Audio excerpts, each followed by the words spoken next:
So this is what it's come to. I used to respect the Infographics show, at least. They were simple and easy to follow, so I could forgive minor errors or things left out in their historical videos. And I was willing to give them the benefit of the doubt.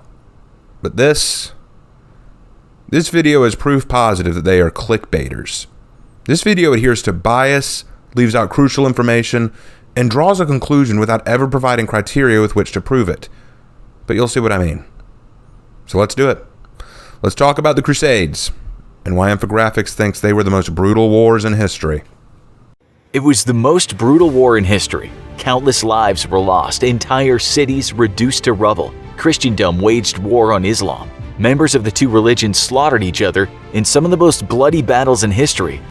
First sentence in, and we already have a problem. In fact, several problems. Let's break them all down. Firstly, the most brutal war in history. War, as in singular? You are aware that there were many crusades, and each one was slightly different with different motives, goals, and men involved, right? In fact, it was 90 years between the first three crusades, so calling them all one war is going to skew the data and confuse audience members into thinking it was all one continuous engagement.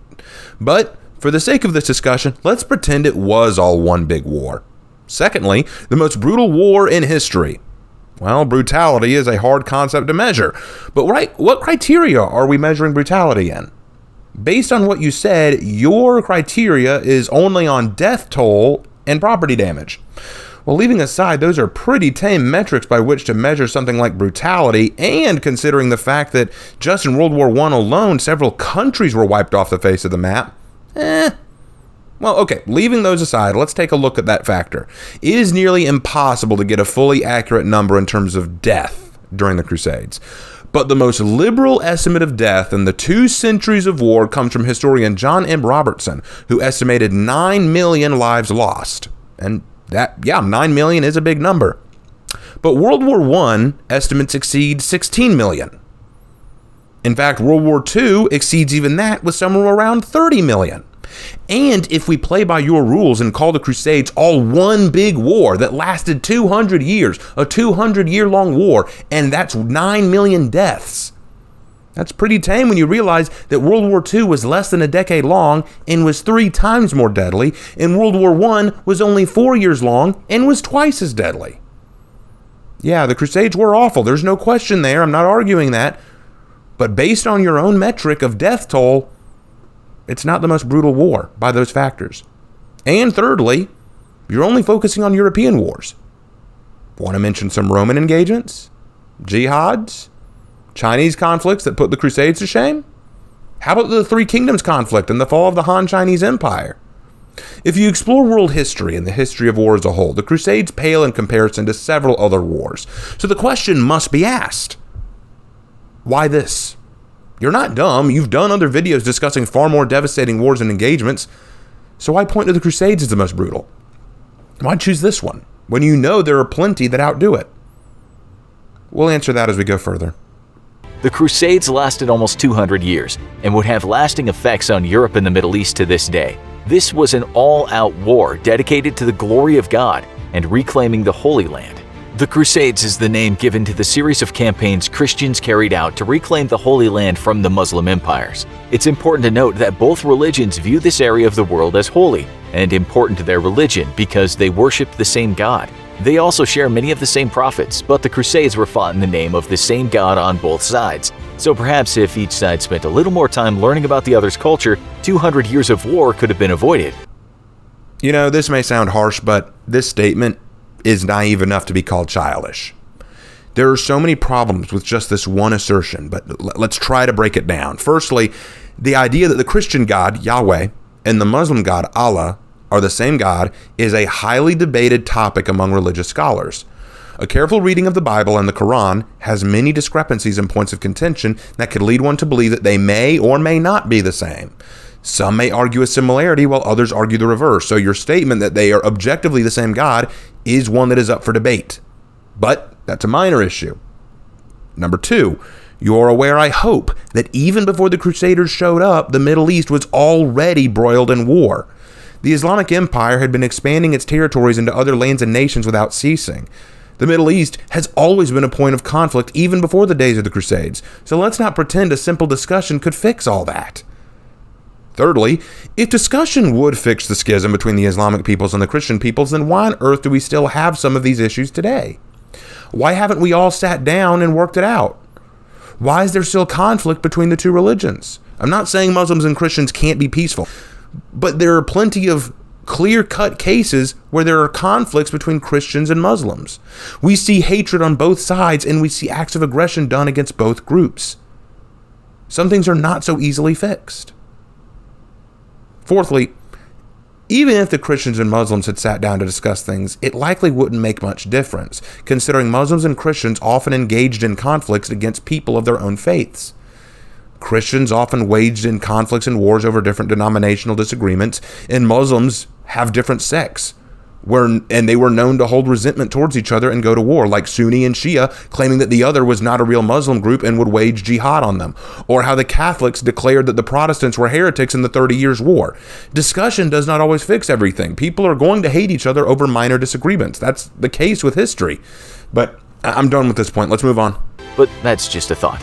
The First Crusade started in November of 1095, when Urban II called on Christians to take up arms and regain control of the Holy Land from the Muslims. This was a battle that the Byzantines and Christians from Eastern Europe were already fighting. Yes, do please explain what was going on. Why don't you tell us about the Seljuk Turks who were invading on Byzantine lands? How about the Battle of Manzikert? Want to talk about that important battle? Or maybe you'd like to mention that Jerusalem used to be controlled by the Byzantines, but was taken by the Muslims during the Muslim expansion. No? None of that? Okay, sure. Here, I'll help you out. The Byzantine lands were being claimed by the Muslims and the Seljuk Turks specifically. They were close to encroaching on Constantinople, the capital of Byzantine Empire. Desperately, the Byzantines called for Western Europe's aid in repelling the enemy. The problem was that the Byzantines practiced Orthodox Christianity, while the Western Christians were Catholic, so they weren't too keen on rushing to save people they didn't agree with. However, Pope Urban II knew that helping the Byzantines now might help in reestablishing relationships later, so he changed the motive. Instead of saying we're going to go help the Byzantines, he said we're going to go retake the Holy Land, because in doing so, it would both rile up the religious zealousness of the people, but at the same time, it would help the Byzantines since they needed to take back Byzantine territory just to get to Jerusalem.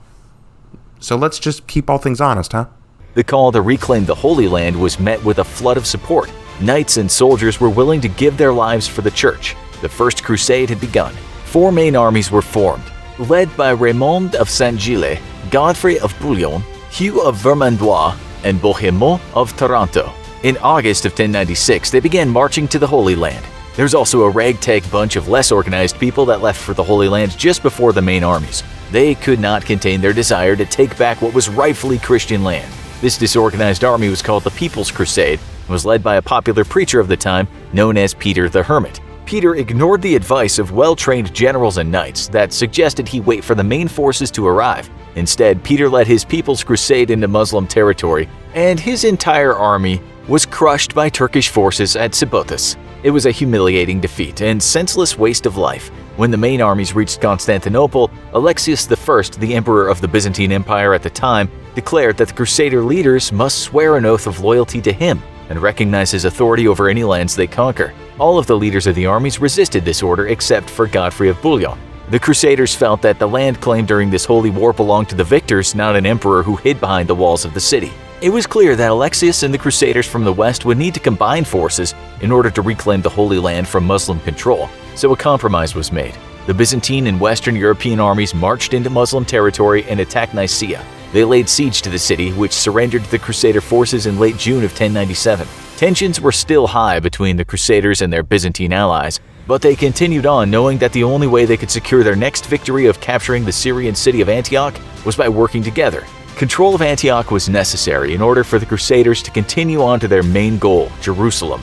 The purpose of this holy war was to reclaim Jerusalem for Christendom. Anything less was a failure. The Battle of Antioch caused losses on both sides, but eventually the city fell to the Crusaders. They were still squabbling over the right to control the land with the Byzantines, but their goal was in sight. Bohemond, whose army had actually captured the city, claimed it for himself. However, Raymond of Saint-Gilles felt it should be given to the emperor. Neither leader would come to an agreement. As a result, the rest of the Christian forces marched on toward Jerusalem, while Bohemond and Raymond stayed in Antioch fighting with each other. The Crusaders finally reached their destination and invaded the city of Jerusalem. The Muslim forces repelled attack after attack like waves breaking on a fortified wall. Crusader numbers had been depleted from other battles prior to reaching Jerusalem. Wait, time out. That's the Hagia Sophia. That image right there, that's the Hagia Sophia. That isn't in Jerusalem. It was in Constantinople, the place they left from. In fact, the minarets, those towers built around it that you see, weren't built during the Crusades. They were built after the fact. Your graphics seem to lack infographics. The Muslim governor of the city was sure he could hold out until more forces arrived from Egypt. Due to lucky timing, the Crusaders received reinforcements before help for the Muslims could arrive. They erected siege towers and marched toward the walls of Jerusalem. The Crusader forces stormed the city and captured the governor, along with his army of bodyguards. After negotiations, they were escorted out of the city. The leaders of the Crusader force promised protection for the civilians of the city as they made preparations to leave, but the Christian soldiers disobeyed the order, or didn't know about the agreement at all, and slaughtered every Muslim and Jewish man, woman, and child in the name of their God. Okay, let's talk about the Jerusalem massacre. It is documented in both Christian and Muslim sources that after they took the city, the soldiers did begin a widespread massacre of the Muslim and Jewish civilians within the city. This action cannot be excused, nor was it righteous. It was an awful event, and it did happen. However, there are a few things to keep in mind. I'm not defending what they did, but consider this. Sieges in the medieval world, in both the European and Islamic sense, often dealt with massacres like this. If the attacking army was exhausted, frustrated, and dealing with a long and difficult fight, and the defending city refused to surrender, then it wasn't uncommon for the angry attackers to start killing anyone inside out of sheer bloodshed if they took the city. This happens more often in history than many would care to admit. Muslims were guilty of such actions as well, such as the siege of Edessa, which launched the Second Crusade, where some 6,000 civilians were killed. So yes, the actions here were awful, and it was a dark stain on the history of the Crusades for both sides, but what I find so interesting here is their phrasing. They killed every man, woman, and child? No, that's a gross overgeneralization. The actual numbers of deaths are not recorded, but based on what we do have records of, some citizens were spared and allowed to leave the city. Not all were butchered.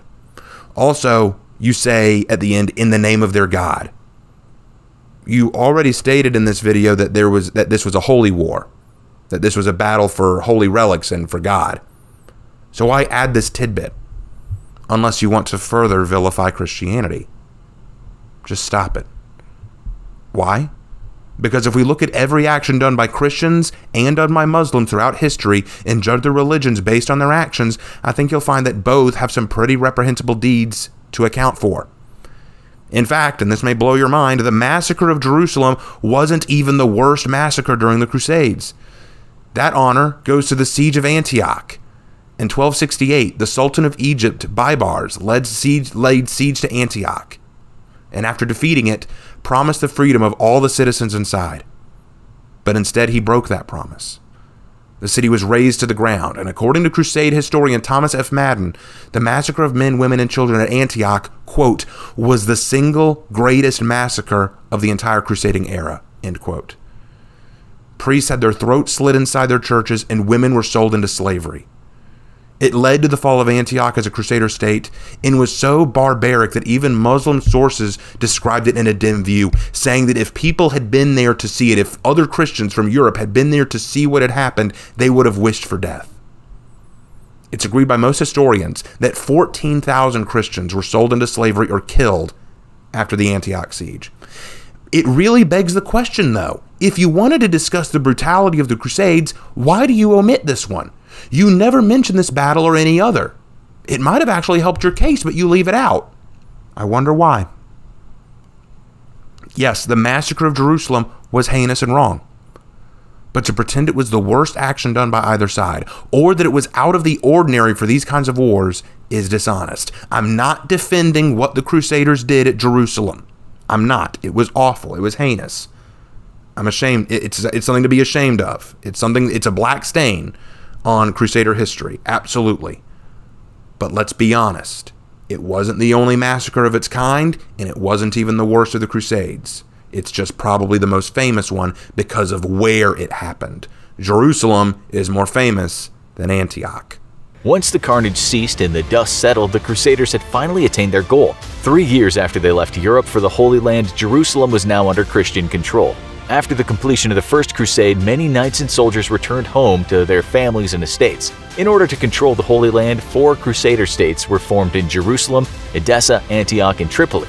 It was in these lands that gigantic castles and fortresses were built in order to stave off any attacks from the enemy. However, in 1130, Muslim forces started to gain back territory during their own holy war, or jihad. The Christians knew they were in trouble when General Zanki, governor of Mosul, besieged and captured Edessa. The fall of the northernmost Crusader state was a cause for alarm across Christendom. This led to the Church to call for another crusade to retake the territory that had been lost in the Holy Land. This would lead to the start of the Second Crusade in 1147, led by King Louis VII of France and King Conrad III of Germany. Unlike the First Crusade, the Second had more than one objective. While King Louis VII and Conrad III marched to reclaim Edessa, other Crusaders were sent to Spain to eradicate the Muslim threat in the region. At the same time, another force was sent to the Baltic Sea to wage war against the pagans that lived along the coast. During the Crusades, several religious military orders were created to aid pilgrims traveling to the Holy Land. The 2 most powerful of these orders were the Hospitallers and the Knights Templar. Both of the orders were composed of knights who fought solely in the name of God, and with God behind them amassed vast amounts of wealth and power. The Templars' headquarters was at the former Temple of Solomon, one of the most holy sites in all Jerusalem. These religious orders of knights gained control of and built castles along main travel routes, which allowed them to protect and support pilgrims on their journey to the Holy Land. These strategic outposts also allowed the religious orders to gain wealth and power as they provided more and more services to the Crusaders and pilgrims. Their foothold in the Holy Land and in Europe made them international organizations, and their services were sought after by the kings and the Church to help with battling the Muslim threat. These religious orders became so powerful that the Church soon became jealous and wary of the organizations. This would eventually lead to their demise. And the nobility, the kings of Poland and France, and many others. It wasn't just the Church. Typically, when an organization under you becomes more powerful and influential than you do, you tend to take that personally, especially when you owe them money. The King of France owed a great amount of money to the Templars, so rather than pay them back, he declared them heretics, accused them of countless heretical deeds, and then disbanded them. Ever since, people have assumed the Templars are evil and corrupt when they might not have been. In the Holy Land, the Muslims were gaining more and more ground. Louis and Conrad managed to reach Jerusalem just in time. They amassed an army of around 50,000 men. This was the largest Crusader force of the war. In order to make their intentions and their power known, Louis and Conrad marched on the Syrian stronghold of Damascus with their massive force. However, the Muslim leaders began to unify and combine armies, realizing the only way to defeat the Christians was with cooperation of their own. When the army of Crusaders reached Damascus, the Muslim forces had already joined together. Their large numbers, along with having the fortresses of the city as a fallback position, led to the Muslims pulverizing the Christian army. This defeat brought an abrupt end to the Second Crusade. Although the Christians still maintained control of much of the region gained during the First Crusade, their enemy was becoming powerful, and the kingdoms of Europe were beginning to lose their grasp over the Holy Land. The Crusaders tried again and again to launch campaigns from Jerusalem further into Muslim territory. Their goal was to eventually capture Egypt, but they could not break the Muslim forces. In 1187, Saladin, the Sultan of Egypt, launched his own campaign against the Crusader states. His goal was to reclaim Jerusalem for the Muslim faith, and he did just that. Saladin led his forces into Christian territory where he crushed their main army at the Battle of Hattin. Saladin successfully took Jerusalem and a large amount of territory surrounding it. The loss of Jerusalem resonated through Christendom, which led to the Third Crusade. This is where King Richard the Lionheart entered history. He, along with the other kings of Europe, amassed another Crusader army and marched toward the Holy Land to reclaim the city of Jerusalem once again. Once in the Holy Land, Richard the Lionheart and his forces roared into battle. They fought and defeated Saladin at the Battle of Arsuf. This was the main and only real battle of the Third Crusade. Other than the siege of Acre, right? That one wasn't important at all. It was only the battle that allowed Richard a launching point for all of his later campaigns. But no, not important at all. We can omit the siege of Acre. Sure, yeah, good plan. Why?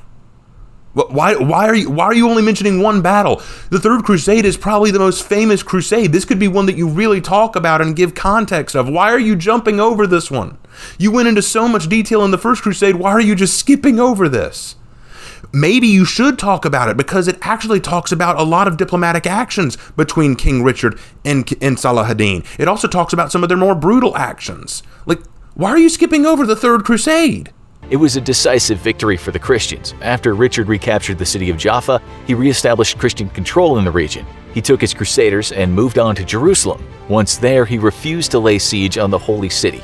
Instead, in September of 1192, Richard and Saladin signed a peace treaty ending the Third Crusade and reestablishing the Kingdom of Jerusalem.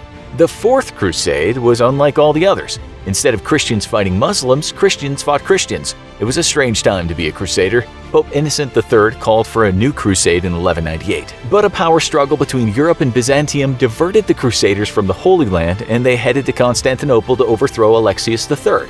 The plan was to replace him with his nephew, who would submit his power to Rome and the Catholic Church. When Alexius IV was put on the throne as Emperor of Byzantium by the Crusaders, he tried to force the Byzantine Church to rejoin the Western Church in Rome. This was met with intense resistance, and the new emperor was strangled to death during a coup in 1204. This caused the Crusaders to declare full-out war on Constantinople, and they sacked the city. The Fourth Crusade concluded with the fall of Constantinople. The Crusaders slaughtered hundreds and looted everything they could get their hands on. The entire Byzantine capital was practically destroyed. This crusade against the Byzantine Empire created an everlasting schism between the Eastern and Western churches. Okay, yep, I'll grant you that one. The Fourth Crusade is widely considered the most messed up crusade ever. It was really a giant waste of time, life, and resources. It led to the collapse of the Byzantine Empire, and I will admit, was utterly stupid. So, point to you there, that was a really messed up crusade. But I do have to ask this one question. The first four crusades, well, actually, Crusade number 1, 3, and 4 are the three most popular crusades, or the ones a lot of people think about. You went into a lot of detail on the first and fourth. Why did you kind of skip over the third?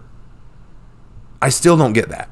After the sack of Constantinople and the end of the Fourth Crusade, there was a series of smaller crusades. None of them would amass the armies or reclaim territory in the same way the previous wars had. There was also a shift in ideology during these final crusades. The emphasis was not on reclaiming the Holy Land from Muslim forces, but on decimating anyone seen as a threat to the Catholic faith. Wait, hold on. The Fifth Crusade was a direct attack on Cairo because they still wanted to capture Jerusalem, and they thought if they defeated Cairo, it would cut off supply lines to Jerusalem, but they failed.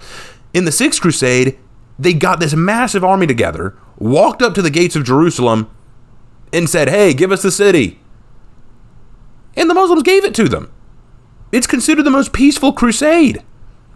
The Seventh Crusade was led by King Louis of France, who was defeated and captured. The Eighth Crusade happened after that. Yeah, there are others, but the point is that they weren't just about threats to the Catholic faith. Unless you're talking about crusades that don't have to do with Jerusalem at all. Let's hear them out. For example, the Albigensian Crusade's sole purpose was to wipe out the Cathari sect of Christianity in France. The Baltic Crusade's main purpose was to eradicate the pagans in Transylvania. These crusades had nothing to do with maintaining control of the Holy Land, and instead focused on the genocide of groups of people who did not conform to the Catholic ideology. Okay, it's more complicated than that. The pagans in the Baltic Crusade had border skirmishes constantly, and as a result, Poland wanted to pacify the area to make it safe for Christians to live there, and they wanted to take some of their territory. The pagans fought back. It was not a genocide, it was a war. There is a stark difference. I think people forget that. Genocide is where you hunt down a specific group of people and eliminate them even if they don't put up a fight. A war is where you go into a conflict with another side that is going into conflict with you. There's a stark difference. Now, the Albigensian Crusade was largely only fought by the French because the King of France wanted to bring the Cathar territory under their control. It was not simply about genociding people who think differently. It was about territorial disputes and wanting more land. That's quite often what leads to a lot of wars in history. Again, I'm not saying the Baltic Crusades or the Albigensian Crusades were good or that they're objectively righteous. They weren't. But again, it's more complicated than just simply, hey, we don't like these people, let's kill them. Then there was the Children's Crusade, where thousands of people vowed to march to Jerusalem and make a life in the Holy Land. This was not really a crusade, since the motley crew that made up the group were children, adolescents, women, elderly people, and the poor. This group never actually reached Jerusalem, and therefore the Children's Crusade is a bit of a misnomer. It's odd that you'd even mention this crusade. A large portion of this account is probably mythical in nature. Of the myths that surround it, there aren't exactly flattering ones to either side. Since it didn't affect much, it's odd that you even mention it.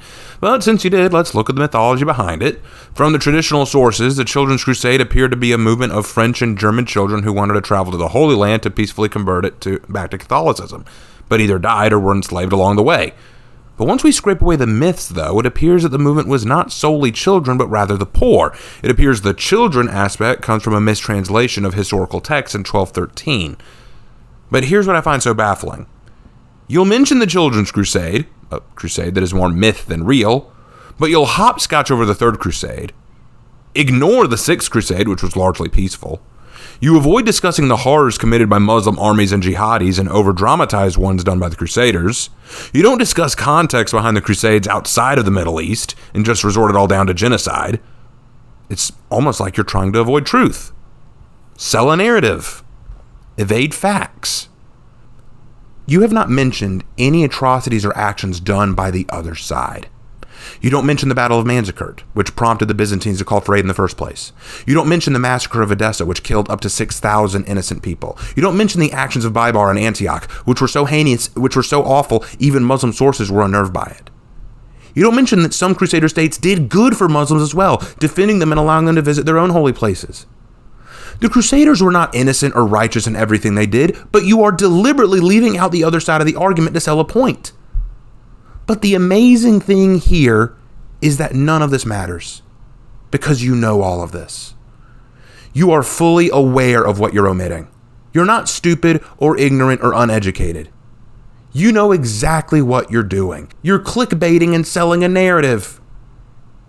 You know this isn't the most brutal series of engagements in history. It's not even close. You know it. You are fully aware that there were far worse wars throughout history, but you're talking about it anyways because you want to sell a narrative propagated by a political message so biased and so disinterested in truth that it makes me sick. A political narrative that says that the Crusaders were evil, racist, warmongering bigots who just went there to kill a bunch of people who don't agree with them religiously. Have some intellectual and historical honesty, for God's sake. It wasn't about that. The Crusades were a far more complicated time period than that. I'm not saying the Crusaders did everything right. I'm not saying the Muslims did everything wrong. I'm not saying the reverse of that. I'm saying it was a complicated period of history that we need to really understand and respect. And I know you did your research on it. So why are you omitting facts? You want to talk about the truth of Crusades? Great. Talk about them. All of them. The Christian and the Muslim, the jihadi and the Crusader. Talk about all of it. Don't look at it from who's right and who's wrong. Look at it from an objective truth standard. The Crusades lasted hundreds of years and resulted in the loss of countless lives. The battles resulted in the destruction of important cultural and religious structures and artifacts on both sides. In 1291, the city of Acre fell to Muslim forces, marking what many believe to be the end of the Crusades. The legacy of all this death and destruction was the dismantling of the Byzantine Empire, noble houses of Europe gaining large amounts of power and wealth. The Crusades were actually quite costly if you weren't a Venetian. And myths of religious heroes spreading throughout the lands. However, the actual goal of the Crusades, which was to take back the Holy Land and hold it in the name of Christianity, was not actually achieved. Well, the Christians did hold it for 90 years, but that's not the point. The point is this. The Crusades were not merely about retaking the Holy Land, but stopping Muslim expansion into Christian lands, which did happen. The Byzantine Empire, though destroyed by the Fourth Crusade, was the final border between Christian lands and Muslim lands. Europe pushed them back, and though the Muslims in the end held Jerusalem after all was said and done, the true goal was achieved, stopping the Muslim expansion. It also sent a message that Europe would not ignore calls for help from fellow Christians and that they would fight to defend their faith and their territory. The Crusades saw atrocious and awful events unfold on both sides. But I think, again, you know all this. If you want to know the truth, I don't think you're ignorant. I think you're very cold and calculating. I think you know exactly what you're doing. You created a clickbait title like, quote, the most brutal war in history. And you put a picture of a knight on it, knowing people will likely run to it to hear about the Crusades and know why they're the most brutal war in history. And then you feed information that's carefully cherry-picked and only giving a certain amount of the truth. You leave out some of the actions on the Muslim side of the war, but are quick to mention the atrocities of the Catholics because you know that there is an agenda to be kept and upheld.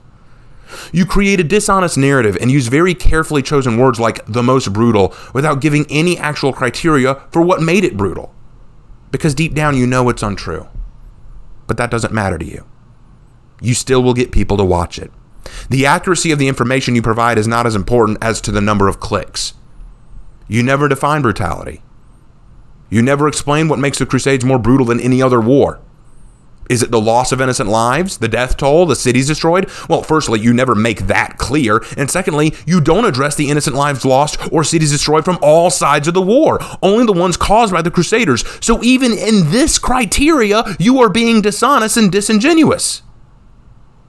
The Crusades were one of the darkest periods of history for both Christians and Muslims. Both sides did horrible things, like the massacre of Jerusalem and the massacre of Antioch. Both sides also did incredibly good things, like the diplomacy of Richard the Lionheart and Saladin, and the mercy shown to travelers from the Crusader states and the Islamic states.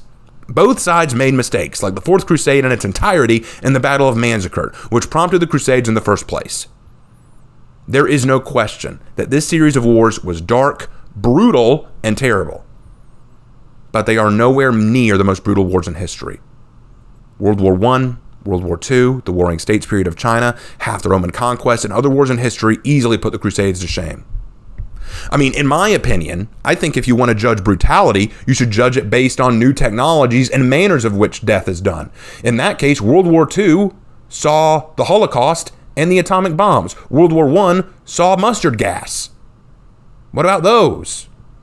Are those not brutal? Or is it just the death toll?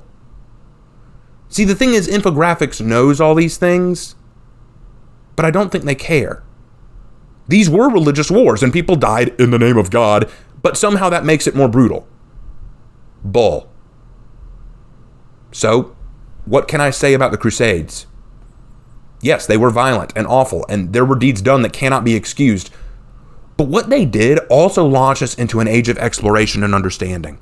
After the Crusader states were established, Christians and Muslims were more exposed to each other, and the Middle East itself was more exposed to Europe. Christians learned from them, and they learned from the Christians. Trade routes were formed, relations were created, and new ideas came to be. It was also a time that proved the importance of defending your ideals and beliefs regardless of the threat. Though the Catholics didn't agree with the Byzantines in a religious governmental sense, they still rose to the defense of their Christian brothers when the Byzantines were under threat from the Seljuk Turks. And though not all the Islamic sects agree on their own doctrines, they still put aside their differences to fight this foreign threat that came from Europe. There are things to admire about the Crusades from both sides, and also things to be ashamed of. To simply say it was all religious violence is hardly honest, and does disservice to both sides of the conflict, who all fought and died fighting for something above themselves. My goal is not to sit here and talk about the Crusades from who was right and who was wrong, who were the victims, who were the underdogs, who were the righteous, who weren't. That's not my goal, and it shouldn't be the goal. The goal here is to be intellectually honest and historically honest about what really happened. And what really happened? Muslim forces were expanding into Christian territory. The Byzantines called for help, and Europe came to aid, which started the First Crusade. And ever since, it's been a back-and-forth battle for territory and land. Both sides fought for what they thought was right. Both sides did amazing, admirable things, and both sides did terrible, atrocious things. But if we only look at one side and use that as a way to demean the other, then we're not being entirely honest. And that's what I'd like Infographics show to be. Honest. Thank you guys for watching. I hope you enjoyed. I know I will probably get some hate for making this video. But if my goal is to be honest, that means I even accept the hate. I hope you guys will consider subscribing. Leave a like in the video if you did enjoy it. Leave a comment down below. I urge you to be respectful. And I'll see you in my next video.